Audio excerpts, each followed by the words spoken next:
Welcome to this extraordinary video. Today, we will talk about a man who didn't fight battles, but trained someone who conquered the world. A man who never wore a crown, but shaped kings, emperors, scientists, and thinkers for more than 2,000 years. A man who didn't invent machines, but invented how we think about thinking. This is the life-changing, emotional, and inspiring story of Aristotle, the philosopher who taught Alexander the Great, and the mind who built the foundation of logic, science, politics, ethics, biology, education, and leadership. If you want to improve your English while learning from the greatest minds in history, this video is perfect for you. Because here, you will not only practice listening and understanding English, you will also learn ideas that can inspire your life. So relax, listen carefully, and let the story guide you. Aristotle's story is not about power or money. It's about curiosity, discipline, and the courage to ask questions. He believed that real power comes from knowledge and wisdom, not from weapons or wealth. And his ideas are still alive today, in schools, books, science, and in the way we think every single day. So, if you ever felt that people don't understand your ideas or that your dreams are too big, remember, Aristotle started exactly like that. Just a curious boy from a small town who dared to ask why. This story will show you how one man's thoughts changed the world forever. Let's go back to where it all began, in a little city called Stagira in ancient Greece. Part 1. The Curious Boy from Stagira of Greece. Our story begins more than 2,300 years ago, in a small town called Stagira in northern Greece. There, a baby was born who would one day change the way the world thinks. His name was Aristotle. From the moment he could talk, Aristotle was full of questions. He wanted to know everything. Why the sky is blue, how birds fly, why people dream, and what makes life possible. While other children played with toys or ran in the fields, Aristotle often sat quietly, watching the stars, insects, and plants. He loved to observe, to think, and to ask why. Aristotle's father, Nicomachus, was a doctor who worked for the king of Macedonia. He studied the human body and used medicine to heal people. Little Aristotle often watched his father treat patients and take notes. He learned that everything in the body has a reason, a purpose. This idea became the seed of Aristotle's future philosophy, that everything in life happens for a reason. But when Aristotle was still a child, tragedy struck. Both of his parents died, leaving him alone in the world. It was a painful time, but instead of giving up, Aristotle decided to learn even more. He wanted to understand life, death, and everything in between. He believed that if he could understand how the world works, he could find peace in his heart. He was raised by a guardian who noticed his brilliant mind. Soon, people began to talk about this unusual boy from Stagira, a boy who didn't want to play games, but wanted to discover truth. When he turned 17, Aristotle made a bold decision. He left his hometown and began a long journey to Athens, the center of learning and philosophy. Athens was the home of Plato's Academy, the most famous school in the world at that time. It was a place where great minds gathered to ask deep questions about life, the universe, and the soul. Imagine young Aristotle walking through the busy streets of Athens for the first time. He saw temples, statues, and scholars talking about truth and justice. His heart was full of excitement. He knew he was exactly where he was meant to be. At the Academy, Aristotle met Plato, one of the greatest philosophers of all time. Plato immediately noticed something special in this young man. Aristotle was curious, logical, and fearless in asking questions. even about things no one dared to question. He didn't just listen to ideas, he tested them. He wanted to see if they were true in the real world. If something didn't make sense, he challenged it, respectfully but bravely. This was the beginning of a relationship that would shape Aristotle's entire life. For the next 20 years, Aristotle studied, observed, and thought deeply about everything, from stars to animals, from justice to happiness. He was becoming not just a student, but a thinker who would one day teach the greatest conqueror in history. But before that, he had to face an important truth. Even the smartest mind must first learn the art of listening, questioning, and growing. Part 2. The student who questioned his master. When Aristotle arrived at Plato's academy, he felt like he had entered another world. Every day, people talked about truth, the soul, knowledge, and the meaning of life. It was a place where questions were more important than answers. And for a boy who loved asking why, it felt like home.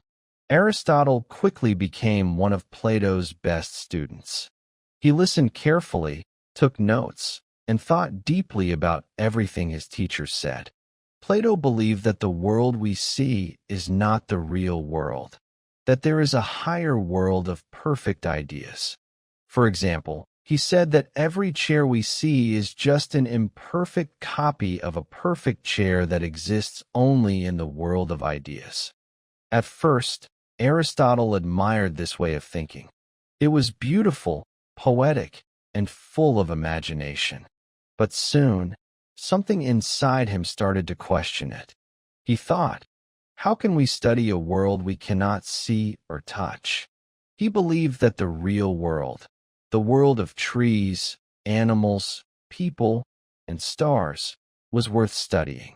He wanted to understand life through observation, not just imagination.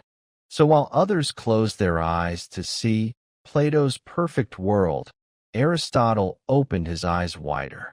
He looked at plants, animals, and people.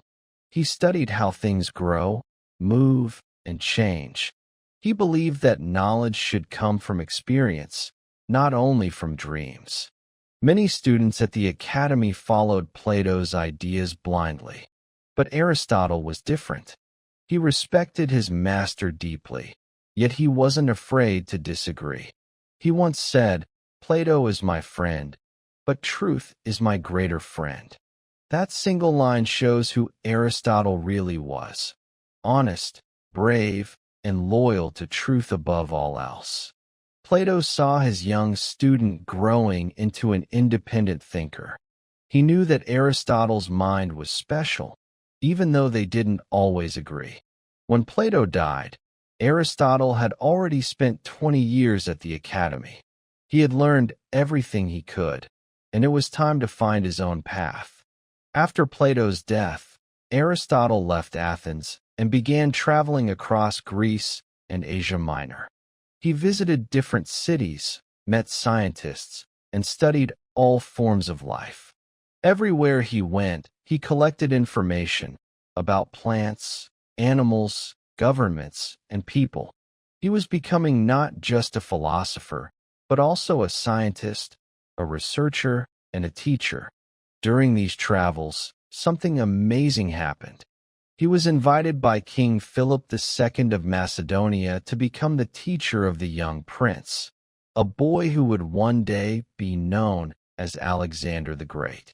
This was not just a teaching job. It was a meeting between two minds, one that would shape the future of knowledge and one that would shape the future of empires. Part 3. The Teacher of a Future King. When Aristotle accepted the invitation from King Philip II of Macedonia, he knew his life was about to change. The king wanted his son, Prince Alexander, to be more than just a warrior. He wanted him to be wise, intelligent, and capable of leading not only with power, but with wisdom. And there was no one better to teach him than Aristotle, the man who understood both science and philosophy, both logic and life. Aristotle traveled to the royal city of Pella, where young Alexander lived. At that time, Alexander was around 13 years old, smart, strong, and full of energy. He loved horses, battles, and adventure. But his mind was wild and restless, like a storm. King Philip hoped Aristotle could guide that energy and shape it into greatness. When Aristotle first met Alexander, he didn't talk about war or power. He spoke about the mind, the soul, and self-control. He taught Alexander that a great leader is not someone who only wins wars, but someone who understands people. He said, "Before you lead others, you must learn to lead yourself." Their lessons didn't happen only in classrooms. They walked through nature, studying plants, animals, and stars. Aristotle showed Alexander how everything in life is connected, how every small detail has a purpose. He taught him about logic, ethics, politics, literature, and science. But more importantly, he taught him to think for himself. Alexander admired Aristotle deeply. He once said that his father gave him life, but Aristotle taught him how to live. That shows how powerful their bond was. Aristotle also introduced Alexander to Homer's poems, especially the Iliad, which tells the story of brave Greek heroes. Alexander loved these stories so much that he carried a copy of the Iliad wherever he went, even during his battles. Aristotle used those stories to teach lessons about honor, courage, and responsibility. As the years passed, Alexander grew into a wise and confident young man. He began to understand that true strength is not only physical, it also comes from the mind. He learned how to make decisions, how to control his emotions, and how to inspire others. When Alexander turned 20, his father was killed, and he became the new king. Aristotle's student was now the ruler of Macedonia, and soon, the conqueror of almost the entire known world.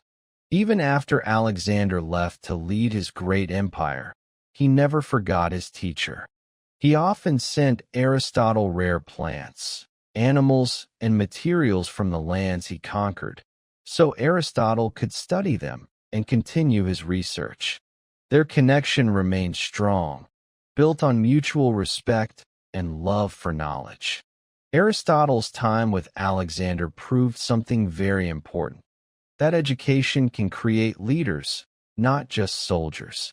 His lessons helped shape one of the most powerful minds in history. But Aristotle's mission was not over. After teaching the future king, he returned to Athens to create something even greater, a place where anyone could come to learn, explore, and think freely. A place that would become the heart of philosophy and science for centuries to come.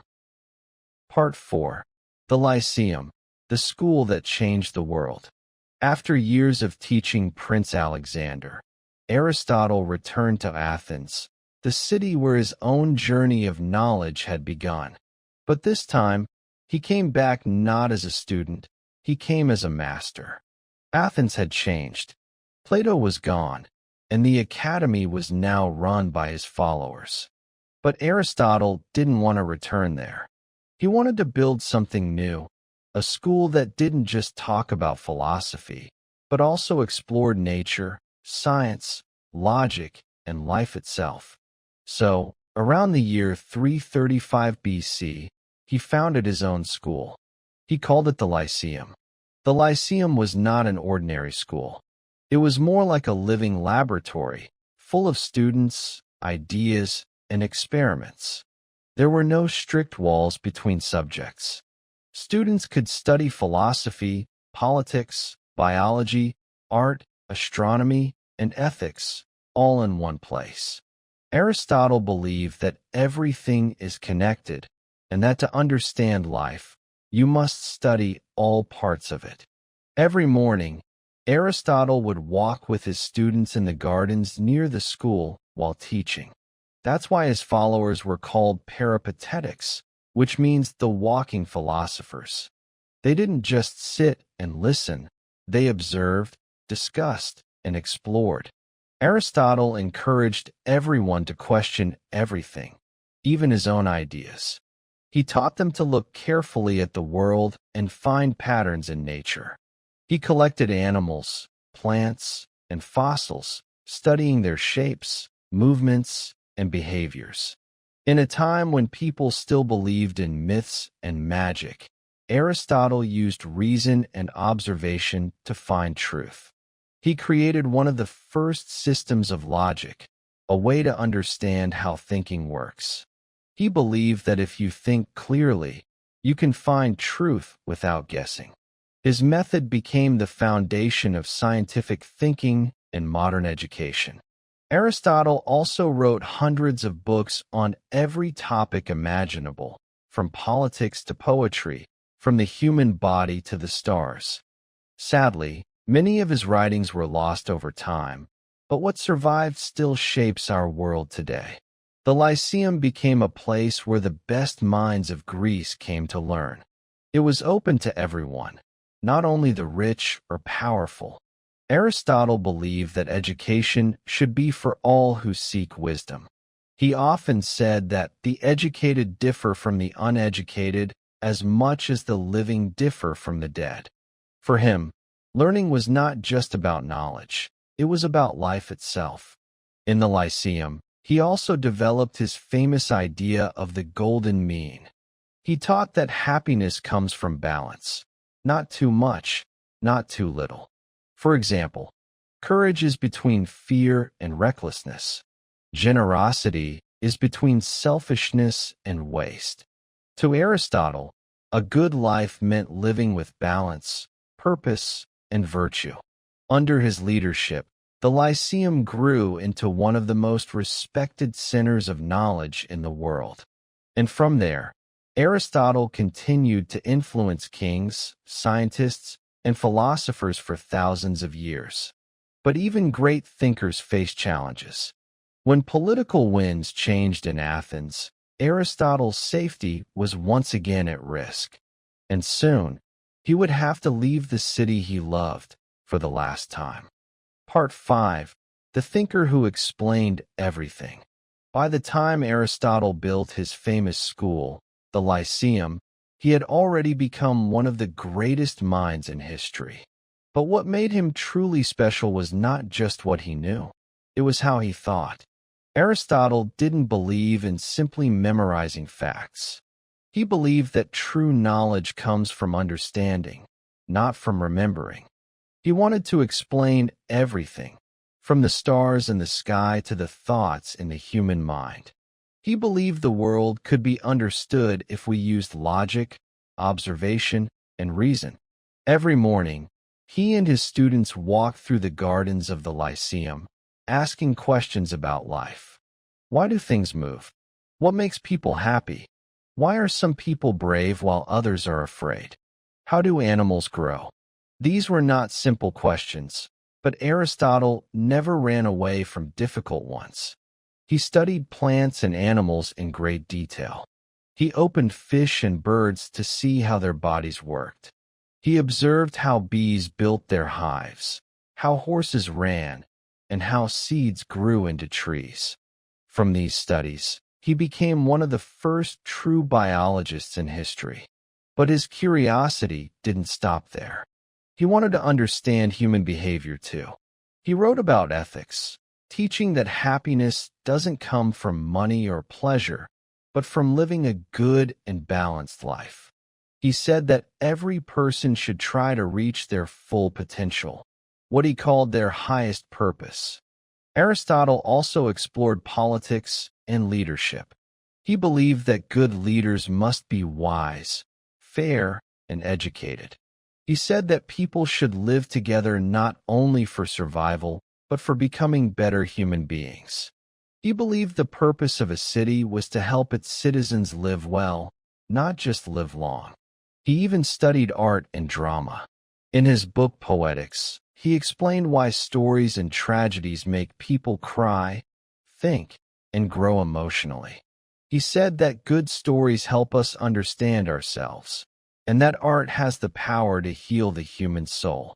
What's amazing is that Aristotle worked on all these subjects without modern tools or technology. He had no microscope, no telescope, and no laboratory. Only his eyes, his notebook, and his incredible mind. And yet, his ideas became the foundation of science, logic, and education for over 2,000 years. Every time a scientist does an experiment or a student learns to reason, they are using methods that began with Aristotle. He once said, "The more you know, the more you realize you don't know." This shows his deep humility. Even after discovering so much, he never thought he knew everything. For him, wisdom was not about being perfect, but about never stopping the search for truth. Aristotle's work inspired generations of thinkers, from scientists to philosophers, from artists to leaders. His way of thinking changed how people saw the world. He didn't just give answers. He gave humanity a new way to ask questions. But as his ideas spread and his influence grew, dark clouds began to form around him. The world of politics was changing fast, and his connection to Alexander the Great would soon bring him danger once again. Part 6: The Final Days and the Eternal Legacy of Aristotle. As years passed, Aristotle's fame spread across the Greek world. His students respected him deeply, and his ideas inspired scholars far beyond Athens. But in life, even the greatest minds face storms. Aristotle's former student, Alexander the Great, had become the most powerful man on earth. He conquered nations and built one of the largest empires in history. At first, this brought honor to Aristotle. The world knew that the greatest conqueror had been taught by the greatest thinker. But when Alexander suddenly died at a young age, everything changed. Athens was filled with anger toward Macedonia, Alexander's homeland. And because Aristotle had taught him, people began to turn against the philosopher too. Some accused him of supporting the enemy. Once again, the man who gave the world wisdom was treated with suspicion and hate. Aristotle knew what could happen. He remembered how his teacher, Socrates, had been executed in the same city for his ideas. He didn't want history to repeat itself. So, to protect himself and his students, he quietly left Athens. He said, "I will not allow the Athenians to sin twice against philosophy." He went to a small town called Chalcis, near the sea. There, far from the noise of politics, he spent his final days in peace, writing, thinking, and watching the sunset over the water. Even near the end, his curiosity never stopped. He continued to observe nature, reflect on life, and teach those who came to see him. In 322 BC, at around the age of 62, Aristotle passed away. He left behind not just books, but a way of thinking that changed the world forever. His ideas became the foundation of science, philosophy, and education for centuries to come. In the Middle Ages, scholars called him the master of those who know. Even today, when scientists ask why, when teachers explain how, and when leaders think before acting, Aristotle is there, in every thought, in every question, in every discovery. He taught the world that knowledge begins with curiosity, that truth is found not in dreams, but in observation, that real power comes not from strength, but from understanding, and that the purpose of life is to become the best version of yourself. Aristotle proved that one person, with courage and a curious mind, can shape humanity for thousands of years. He didn't have armies or weapons, only his words, his logic, and his love for truth. And that was enough to conquer time itself. So, If you ever feel that your ideas are too small or that no one understands you, remember Aristotle. He started as a lonely, curious boy from a small town and became one of the most powerful minds in human history. Your curiosity, your questions, and your hunger to learn can also change your world. If you enjoyed this story and learned something new, don't forget to like this video, comment your thoughts, and subscribe to the channel. Because here, you don't just learn English, you grow your mind, your confidence, and your vision of the world. See you in the next story, and remember, never stop asking why.